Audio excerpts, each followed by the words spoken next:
Welcome to our Hong Kong Brief Show. I am your host, Jenny. Today, we're diving into some exciting stories from around our vibrant city and beyond. First up, our local cyclists faced a stern warning after a less than stellar performance at the China Track Championships. Coach Herve Dagorne pointed out that our athletes need to step up their game in strategy and technique if they want to shine at the upcoming national games and world championships. It's all about teamwork, experience, and a little bit of Hong Kong grit. Next, Hong Kong's stock market is riding high, jumping 1.4% thanks to China's impressive 5.2% growth in the second quarter. Big names like Alibaba and BYD are making gains, and investors are feeling optimistic despite some worries about property prices back on the mainland. This positive economic vibe is giving our financial sector a real boost, showing how closely linked our fortunes are with China's recovery. Finally, Hong Kong's economy is surprisingly resilient in 2025, thanks to a booming financial sector and stronger ties with Beijing. The city is attracting Chinese companies and capital, helping us bounce back amid geopolitical tensions. From IPOs to cross-border cooperation, Hong Kong continues to shine as a global financial hub, even as some local disparities remain. Please continue to watch for more detailed stories. The South China Morning Post vividly captures the struggles of Hong Kong's cyclists at the China Track Championships in Shanghai, where the city's team faced a sobering reality. Despite CC Li Ziwing's initial dominance in the Omnium, her performance faltered in the crucial points race, exposing the technical and strategic gaps that still exist compared to their Chinese rivals. Her coach, Herve Dagorne, highlighted the impressive professionalism of Chinese provincial teams, which have been bolstered by renowned international coaches, making their teams formidable. The article underscores that Hong Kong's ambitions to match their 2021 National Games medal tally are increasingly challenging, as the Chinese teams have elevated their physical and tactical levels, demanding perfection from Hong Kong's athletes and emphasizing the importance of strategic execution and continuous learning. Meanwhile, the South China Morning Post reports on the remarkable surge of Hong Kong stocks, driven by China's unexpectedly strong second quarter growth of 5.2%. The Hang Seng Index soared by 1.4%, its largest gain in 2 weeks, buoyed by bullish performances from tech giants like Alibaba and NetEase, alongside electric vehicle producers Li Auto and BYD. Despite some setbacks in mainland property stocks, notably China Vanke and Longfor Group, the overall market sentiment remained optimistic as China's economic data suggested a resilient recovery. This growth has reinforced Hong Kong's status as a vital financial hub, attracting mainland Chinese companies seeking to list amid geopolitical tensions and U.S. delistings, fueling a record-breaking IPO pipeline that benefits from abundant Chinese capital seeking higher yields amid a subdued property market. The same publication further explores how Hong Kong's economy is experiencing a surprising revival, largely fueled by its strengthened role as China's financial gateway. The city's status as a global financial center has been revitalized through supportive policies from Beijing, which has encouraged mainland companies to list in Hong Kong to avoid U.S. restrictions and capitalize on the city's fully convertible currency.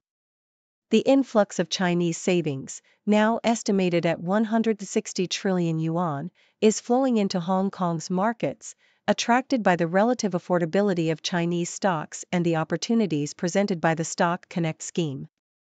This synergy has made Hong Kong a magnet for international investors seeking exposure to China's growth, even as the city grapples with internal disparities. Booming financial sectors contrasted with ordinary residents facing high living costs, highlighting the complex duality of Hong Kong's current economic landscape.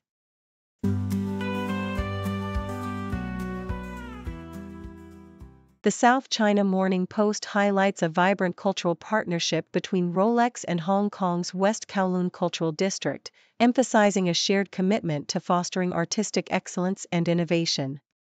Rolex, renowned for its support of global creatives through its Perpetual Arts initiative, is now collaborating with West-K to elevate Hong Kong's performing arts scene, especially through the upcoming Tea House Theatre experience, curated by Cantonese opera legend La Kaing. This initiative aims not only to celebrate traditional Chinese arts like Cantonese opera and Shih Tzu but also to attract new audiences and ensure the heritage's relevance in contemporary society, echoing Rolex's broader mission to champion human achievement and creativity. Nikkei Asia reports a surge in Australian real estate investments driven by international investors seeking stable income amid global economic uncertainties. Companies like Zaga are facilitating this shift by providing private debt financing to property developers in Australia's growing markets, particularly in cities like Sydney and Melbourne, where population growth and housing shortages create lucrative opportunities.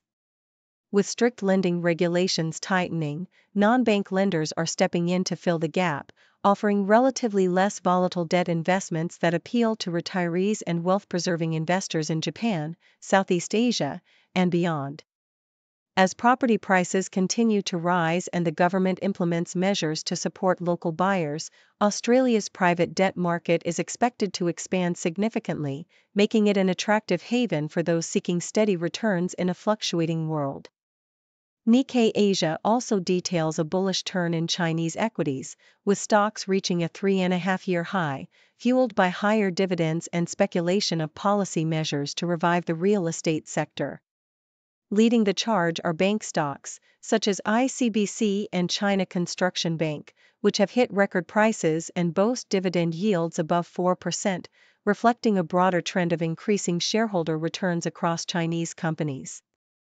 This surge is partly driven by government efforts to boost corporate payouts, with Goldman Sachs projecting record-high dividend and share buyback figures for 2025. Despite the positive momentum in banking and industrial sectors, the property market remains fragile, with recent government inspections and policy signals suggesting ongoing uncertainty. Nonetheless, the market's optimism hints at a possible policy intervention to stem the real estate downturn, even as challenges persist in balancing growth and stability.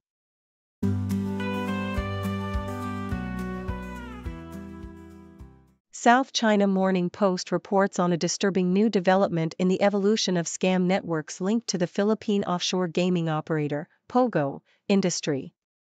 Recently, a trafficking scheme was uncovered involving Filipinos being smuggled into Pakistan to work for gaming firms, a first in the region that highlights how criminal syndicates are shifting their operations following the Philippine government's crackdown.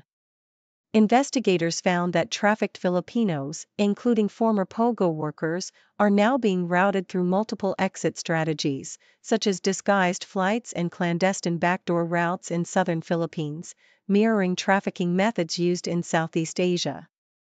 Experts warn that these syndicates are quick to adapt, with counterfeit travel documents now commonplace, and suggest that the industry's criminal elements are moving their illicit activities overseas, especially to South Asia and Africa, where oversight is less stringent. The industry's deep-rooted history, dating back to unregulated online casinos in the early 2000s and flourishing under Duterte's regulation, has created a foundation for these illegal operations, which are now evolving into transnational trafficking networks exploiting Filipinos' vulnerabilities. Analysts emphasize the urgent need for the Philippines to provide better economic opportunities and strengthen law enforcement to prevent further victimization, as well as to combat the ingrained corruption enabling such criminal enterprises. In a different vein, South China Morning Post discusses Hong Kong's ongoing parking woes and the proposed solution of doubling parking meter fees from $2 to $4 per 15 minutes. Experts suggest that simply raising prices may only marginally improve the situation unless combined with more sophisticated strategies like dynamic pricing, time limits, or congestion charges. City planners recommend setting occupancy targets, around 80 to 90%, and adjusting fees accordingly through trial and error, a method successfully employed in cities like San Francisco and Vancouver.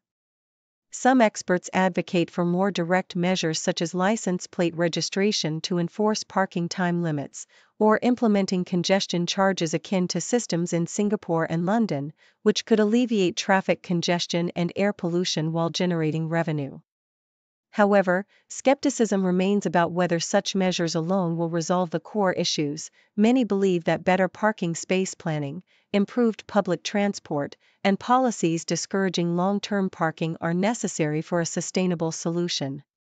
The debate underscores the complexity of urban traffic management in Hong Kong, with authorities still exploring innovative and comprehensive approaches to balance mobility, environmental concerns, and economic needs.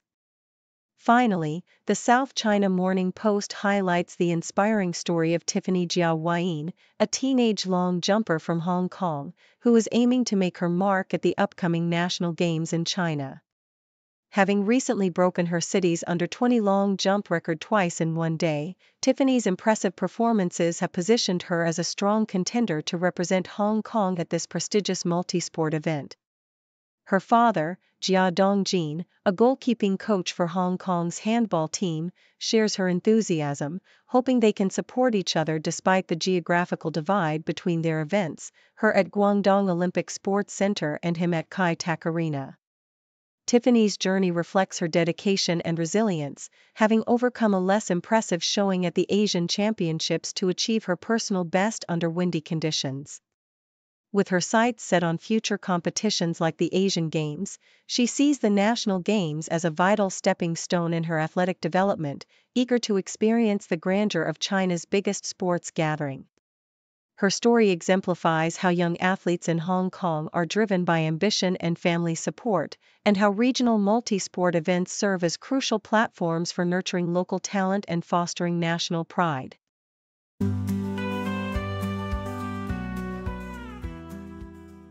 The South China Morning Post vividly captures the enchanting allure of Nicoy Island, a secluded paradise just off the coast of Singapore, where natural beauty and artistic expression intertwine seamlessly. This island sanctuary, with its pristine white sands, turquoise waters, and eco-conscious architecture crafted from salvaged driftwood, offers more than just luxury. It provides a nurturing environment for creativity. The island's Yuba Roma residency program transforms this idyllic setting into a vibrant hub for Southeast Asian artists, inviting them to respond to the landscape and local culture through performances, sculptures, and workshops. Artists like Yeo Lyle and Florence Cinco explore indigenous maritime traditions, spiritual beliefs, and folklore, creating immersive works that leave a lasting cultural imprint. Visitors and staff alike are engaged in workshops on native crafts and folklore, fostering a sense of shared cultural exchange. The island's commitment to sustainability and responsible tourism underscores a deeper ethos, one that values preserving the environment and empowering local communities, making Nicoy a truly unique haven for artistic exploration and ecological harmony. The South China Morning Post also highlights the alarming rise in online job scams in Hong Kong, which surged by 92% in the first 5 months of 2025, with losses nearly doubling to 480 million Hong Kong dollars. These scams have evolved from traditional fake job offers to sophisticated click farming tactics, where victims are paid small sums to perform simple online tasks, only to be manipulated into larger, more dangerous financial commitments.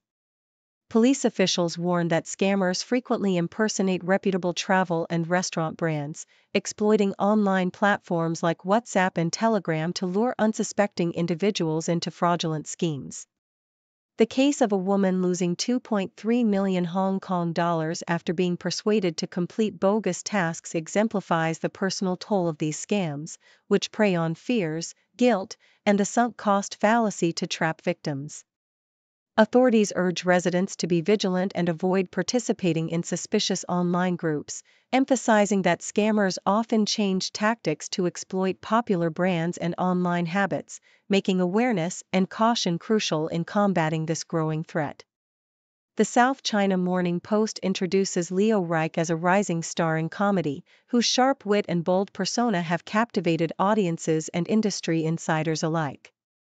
Born in August 1998, Reich's journey from a troubled high school experience, marked by struggles with his sexuality, to the bright lights of the comedy stage exemplifies resilience and authenticity. Inspired by Lena Dunham's Girls, Reich's stand-up, characterized by heavy eyeliner and daring outfits, gained momentum through his acclaimed Edinburgh Fringe show, Leo Reich, Literally Who Cares, which led to HBO specials and a breakthrough role in Dunham's latest series, Too Much. His candidness about coming out during a stand-up routine at 19, coupled with his sharp humor and unique perspective, has earned him recognition as a fresh voice among Generation Z comedians. Now at only 26, Reich is poised to shape the comedy landscape further, with projects like Channel 4's It Gets Worse showcasing his talent for blending personal storytelling with satire. His rise underscores the power of authenticity and humor in navigating identity and societal expectations, making him a compelling figure in contemporary entertainment.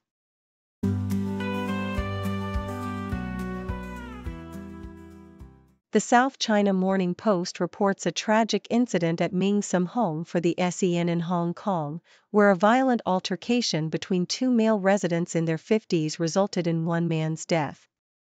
The fight, which erupted around 5:40 p.m., involved hitting and kicking, leading to the injured resident being rushed to Parkway Hospital, where he was pronounced dead shortly after.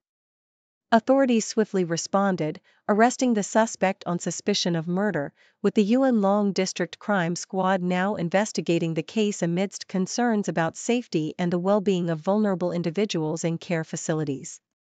This incident underscores the unpredictable dangers that can unfold even within care environments, highlighting the urgent need for enhanced security measures and staff vigilance to protect residents. Deutsche Welle paints a complex picture of the geopolitical chess game between the United States and China, with the European Union caught in the crossfire.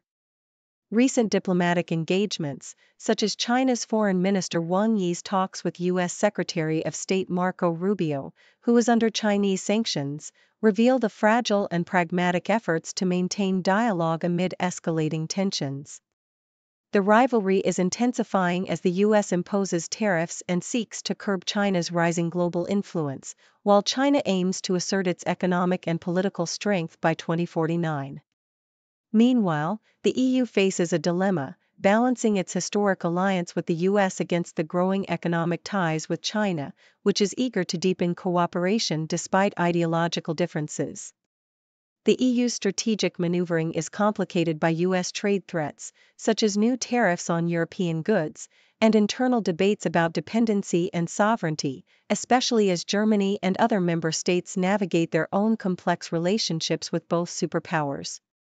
The looming trade conflicts and geopolitical tensions threaten to reshape Europe's economic landscape and its position on the world stage, emphasizing the need for a nuanced and resilient strategy to safeguard its interests.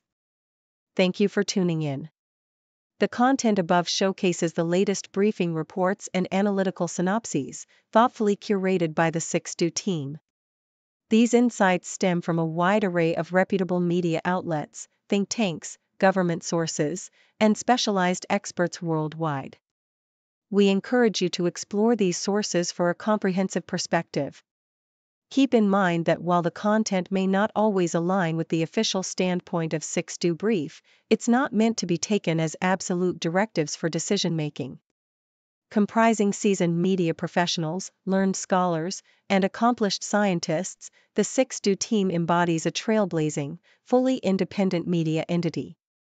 To customize 6Do Brief to meet your professional needs, you have the option to subscribe to a diverse array of briefings on our website, 6dobrief.com.